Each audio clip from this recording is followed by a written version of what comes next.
Bacteriophages ऐसे तमाम viruses जो बैक्टीरिया पर अपना लाइफ साइकिल कंप्लीट करते हैं उन्हें हम बैक्टीरियोफेजेस कहते हैं। ये ना सिर्फ बैक्टीरिया को एज अ होस्ट इस्तेमाल करते हैं बल्कि उसकी सारी मेटाबॉलिक मशीनरी को भी इस्तेमाल करते हैं, सम केसेस में वायरल कंपोनेंट बनाने के लिए।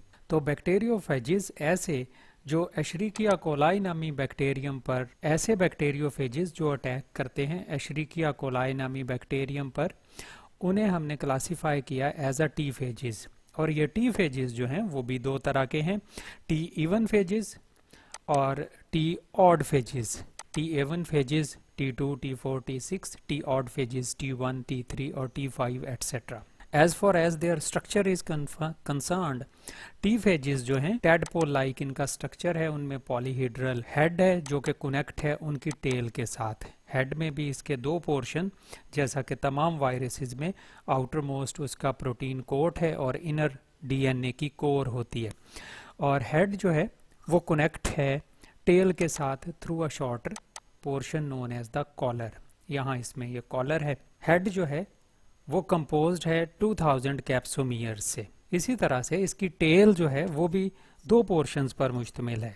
Internal one is called as the core जो कि हार्ड है और नॉन हेलिकल है, और बाहर वाली जो कि कॉन्ट्रैक्टाइल है और हेलिकल भी है कि कॉन्ट्रैक्ट कर पाती है, दैट इज द शीथ।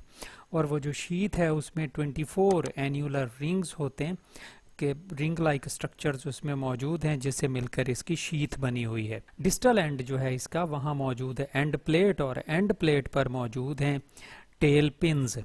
ये जो टेल पिन्स या स्पाइक हैं, these are responsible for the fixation के स्पेसिफिक जगह पर फिक्स करवाते हैं इन वायरसेस को बैक्टीरिया की सेल वॉल के ऊपर। और 6 लॉन्ग टेल फाइबर्स मौजूद हैं इसमें। ये टेल फाइबर्स जो हैं वो पोजीशन करने में हेल्प करते हैं। ये असल में वीक केमिकल यूनियन बनाते हैं बैक्टीरियल सेल वॉल और इस वायरस के दरमियान में, ताकि ये ख़ास जगह पर बैक्टीरिया में अटैच हो सके, उस जगह पर जिसे हम कहते हैं रिसेप्टर साइट। नेक्स्ट हम डिस्कस करते हैं a few things about the replication of bacteriophages. Bacteriophages जो हैं दो तरह से मेजरली रेप्लिकेट करते हैं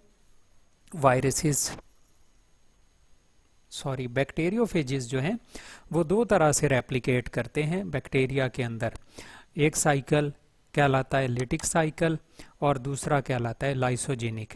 लिटिक साइकिल अमूमन ऐसी कंडीशन जिसके एंड में वायरसेस जो हैं वो बैक्टीरिया की ब्रेक डाउन करके उसमें से रिलीज हो जाएं, लिटिक साइकिल कहलाता है। और ऐसे फेजेस जो बैक्टीरिया की लाइसिस कर दें या ब्रेक डाउन कर दें, उन वायरसेस को हम कहते हैं विरुलेंट फेजेस या विरुलेंट वायरसेस। तो लिटिक साइकिल में या लाइसोजेनिक साइकिल दोनों में सबसे पहला काम है अटैचमेंट या एडजॉर्प्शन। ऐसी कंडीशन जिसमें वायरसेस जो हैं वो बैक्टीरिया की सेल वॉल के ऊपर आके अटैच होते हैं, एडजॉर्ब होते हैं उसकी सरफेस के ऊपर।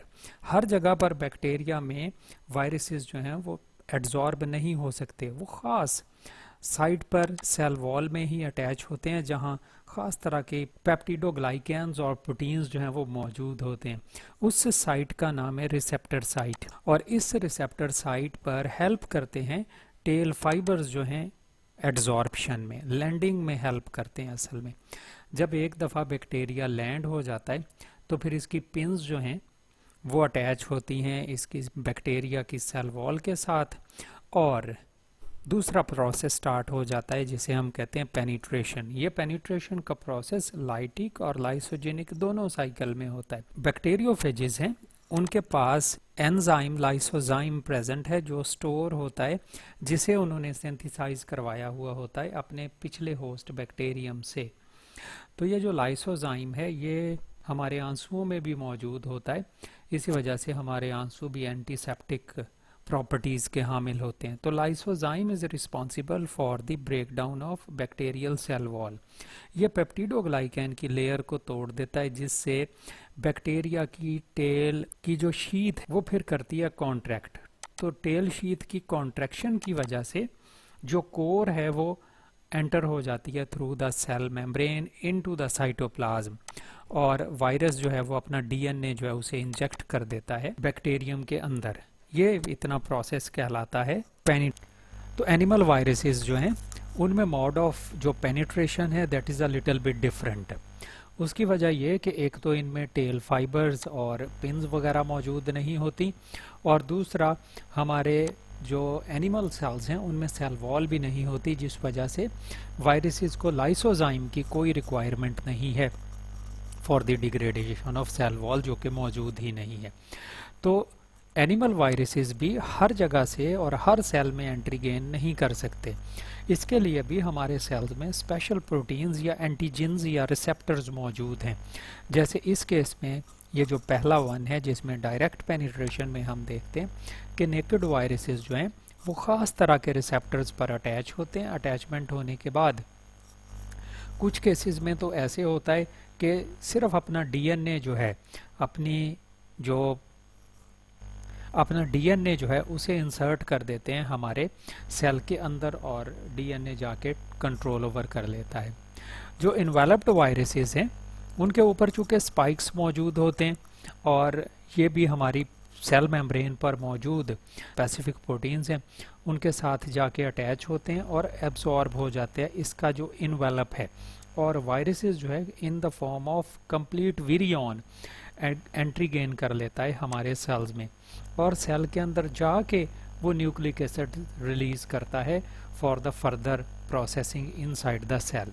और थर्ड वन जो एंट्री है या एंट्री की टाइप है वो है बाय द एंडोसाइटोसिस, के वायरसेस आते हैं, वो अटैच होते हैं हमारी रिसेप्टर साइट्स पर, और रिसेप्टर साइट पर अटैच होने के बाद हमारी मेम्ब्रेन जो है पूरी की पूरी वो इन पाउच होती है, अंदर की तरफ कैविटी बनाती है, और एक एडिशनल मेम्ब्रेन जो है वो एनरैप हो जाती है वायरसेस के अंदर, और in the form of endosome virus जो है वो हमारे सेल में एंट्री गेन करता है, और फिर वायरस इस एंडोसोम में से रिलीज होता है, और फिर उस वायरस में से डीएनए जो है वो हमारा रिलीज होता है। तो एनिमल्स में डिफरेंट वायरसेस जो हैं वो डिफरेंट मॉड जो हैं वो इस्तेमाल करते हैं पेनिट्रेशन के। जैसे आपने एड्स में देखा होगा कि एड्स जो एचआईवी है वो हमारे रिसेप्टर के साथ आके अटैच होता है। उस रिसेप्टर का नाम भी हमें पता है, CD4 क्लस्टर ऑफ डिस्टिंक्शन 4 है, जिसके थ्रू वो एंट्री गेन करते हैं इनटू द T4 लिम्फोसाइट्स, जिन्हें हम हेल्पर टी सेल्स कहते हैं। बैक्टीरियोफेज के लाइफ साइकिल में नेक्स्ट वन है replication. Usually replication prokaryotic eukaryotic cell में तकरीबन एक जैसा होता है, फ़र्क सिर्फ आरएनए वायरसेस और डीएनए वायरसेस का होता है। अगर तो वायरस का डीएनए बैक्टीरियल डीएनए से अलहदा रहे, उसके अंदर इनकॉर्पोरेट ना हो, तो वायरल डीएनए जो है वो मास्टर बन जाता है और बैक्टीरियल डीएनए जो है उसे एनस्लेव कर लेता है। तो होस्ट पैरासाइट रिलेशनशिप ये ऐसी है जिसे हम असल में कहते हैं मास्टर स्लेव रिलेशनशिप, कि वायरस जो है वो टेक्स ओवर कर लेता है उसका डीएनए सारी बैक्टीरियल मशीनरी पर, और बैक्टीरिया को अपने काम छुड़वा के तो वो वायरस के काम करवाने पर लग जाता है। जैसे अब बैक्टीरिया प्रोटीन कोट या कैप्सिड सिंथेसाइज करता है, टेल फाइबर्स शीथ और डीएनए सिंथेसिस में लग जाता है वायरसेस की, या वायरस को अगर कोई और एंजाइम रिक्वायर है तो वो सिंथेसाइज करवाता है वायरस बैक्टीरिया से। जैसे समटाइम्स इसे लाइसोजाइम चाहिए तो वो भी बैक्टीरिया ही बना के देगा।